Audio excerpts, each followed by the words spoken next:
Hello everyone. Today I want to discuss with you some things that are classified under wickedness that you may not know.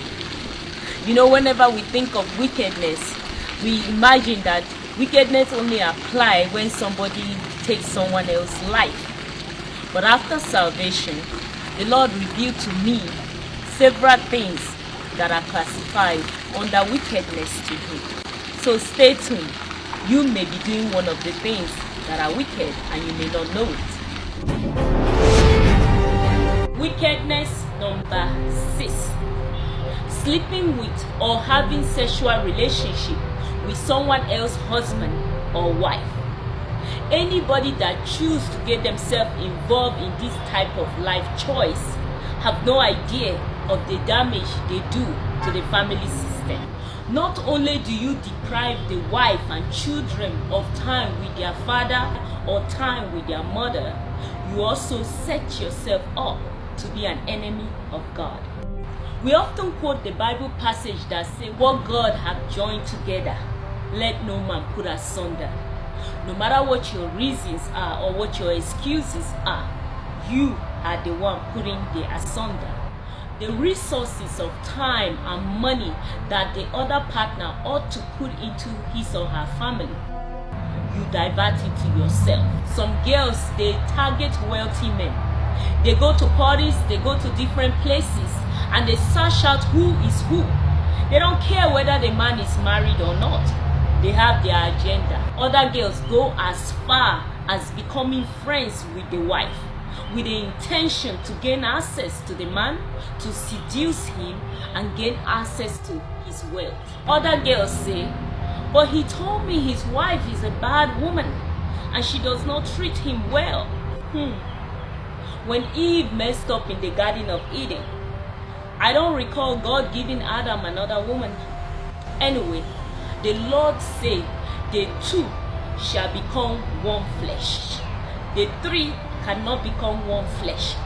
That means you are preventing God's plan, and that makes you God's enemy. Whether the two couple got married in church or not, whenever you interfere to have a sexual relationship with a married man or a married woman, the Lord say wound and dishonor you will get. Your reproach will not be wiped away, and you destroy your own soul. Why should you be intoxicated with another man's wife or another woman's husband? The Lord call you a wicked person.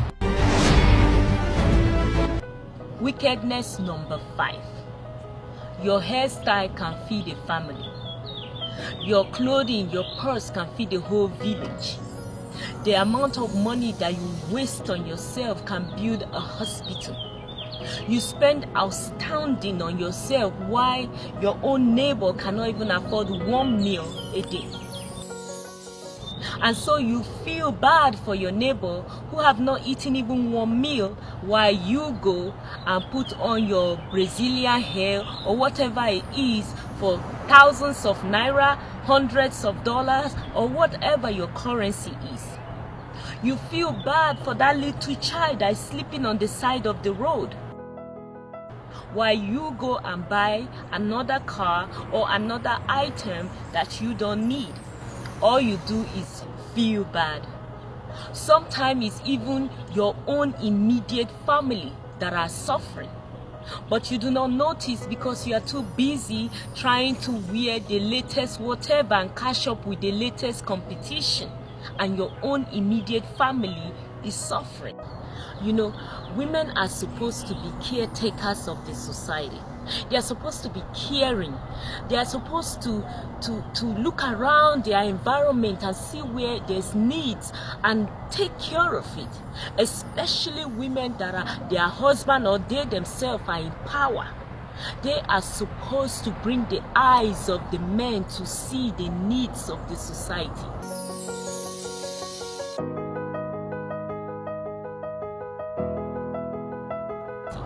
But when women are so corrupt and they are so concerned about making sure their watch is $1 million and their earring and their this and their that, and they splurge on themselves, competing among themselves, they neglect the needs of the society. The eyes that the Lord has given us to see the needs around us, we can't see it because we are too busy conceited on ourselves. So the Lord says, because the daughters of Zion are hurting, they are proud, they are wicked, they walk around with outstretched neck, wanton eyes, too self-conceit to notice the problem around them. The Lord said, I will smite them with a scarf, and I will take away the ornaments, the jewelry, the chains, the necklace, the earring, whatever it is. And instead of a sweet smell, the Lord said He will give you a stench. Instead of a well-set hairstyle, the Lord said He will give you baldness. The Lord is saying to you, both men and women, the Lord is saying, woe to you who waste money on extravagant lifestyle while those around you suffer. Wickedness number 4. When you set up somebody or you frame somebody for your own gain. In the Bible, Potiphar's wife wanted a sexual relationship with Joseph. And when Joseph refused, she set up Joseph. She framed Joseph with a false evidence and went to her husband claiming that Joseph wanted to rape her. Today, who are you framing? Who are you setting up? Maybe you have a co-worker that you do not like. Maybe you have someone that disagrees with you on one issue or the other, and you set that person up.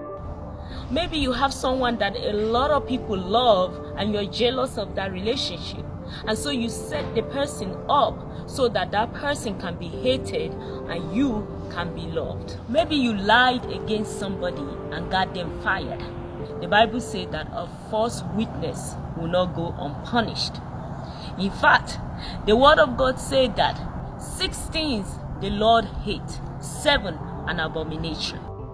Among the list are a heart that devises wicked plans, one who bears false witness, and one who sows discord among brothers. If you are someone that frame up anybody for any reason and you bear false witness to your own gain, the Lord call you a wicked person. Wickedness number 3. Sleeping with a woman or a man without any form of intention to marry the person. This does not condone any form of fornication or sexual intimacy before marriage. What I'm trying to describe here is even more wicked than that. This is when you lust against the opposite sex and you quickly end up in bed with that person to satisfy your lust. Some call it one night stand. Some call it playing. Some call it game. Some call themselves playboys and playgirls.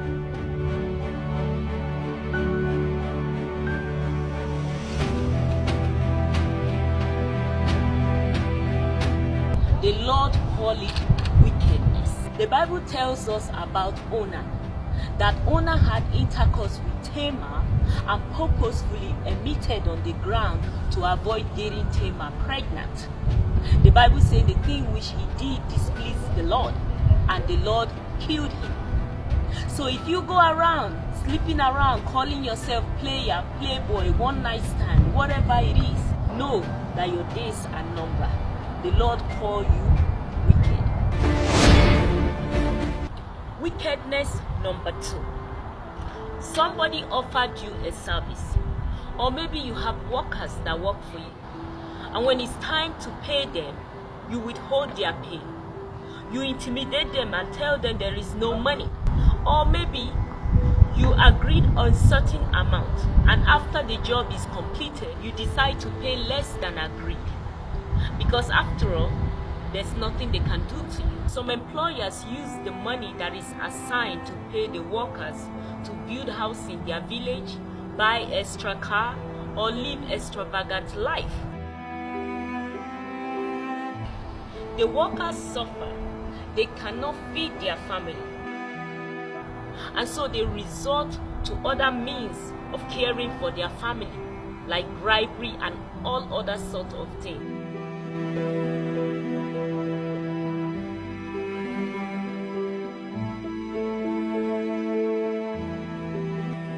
Meanwhile, you are living an extravagant life. The word of God says, do not withhold good to those whom it is due when it is in your power to do so. If you withhold workers' pay, or somebody render a service to you and you decide not to pay that person when you could, the Lord call you a wicked person. Wickedness number 1. Those who worship self, worship money, worship objects, and even worship the devil instead of the true God. God call you an idolater and say that you are wicked. Some people believe that attending church is only for poor people, and because they are rich, they have no need to worship the God that created them. Others can't seem to get up on Sunday morning. They can't even pray for 3 minutes, but they have no problem watching TV for hours, spending time on Facebook, going to concerts, or worshiping celebrity. They have no problem with that. But anything relating to God, they become frustrated and they become fidgety. Others are still bowing down to stones and to trees and to different objects and calling it God. And some people purposely choose to serve the devil. They call themselves Church of Satan. They call themselves servant of the devil. They even evangelize for the devil. Devil, who is a created being, created by God. They call the devil God and they worship the devil. And finally, some call themselves atheists. They claim there is no God. And with all the book knowledge they have, the Bible called them fools. But why is this the number 1 wickedness? Life is a gift from God. And when we choose not to recognize the true giver of life, when we choose not to give him glory, we are most wicked. From generation past to generation present, God dealt treacherously with people who are idolaters.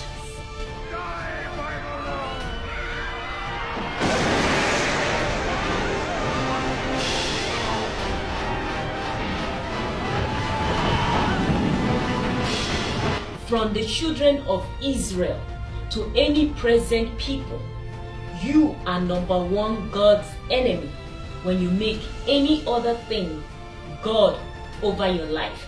Even the first commandment, God made it clear that we shall not bow or make any other thing God over our life except him alone.